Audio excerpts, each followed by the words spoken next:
Hey everyone, welcome back to another helpful tutorial. Today, we're tackling how to renew your GoDaddy domain for 2025.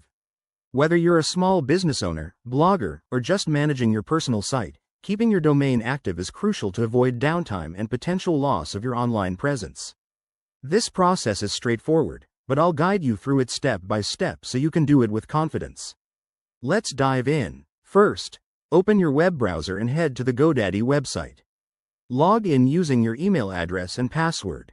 If you don't remember your credentials, use the Forgot Password option. It's quick and secure. Once logged in, click on the My Products tab at the top of the page. This will show you a list of all your domains and other services.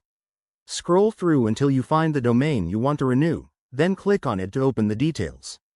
On the domain page, look for the Renew button. It's usually prominent, maybe in green or yellow.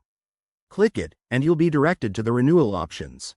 Here, you can select how long you want to renew for, like 1 year, 2 years, or even longer. GoDaddy often has promotions, so check for any discounts to save some cash. Next, if you haven't already, consider enabling auto-renewal. This feature automatically renews your domain before it expires, saving you from last-minute stress.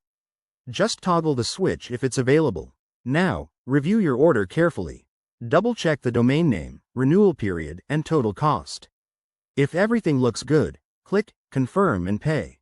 Enter your payment details if needed. GoDaddy accepts major cards and PayPal. After payment, you'll get a confirmation email from GoDaddy. That's it. Your domain is renewed and good to go until 2026 or whenever your new expiration date is.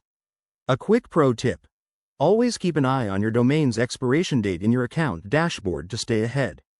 If you run into any issues, GoDaddy's 24/7 support is there to help. Thanks for watching. If this video helped you, hit that like button and subscribe for more tech tips. Drop a comment below if you have questions. See you in the next one.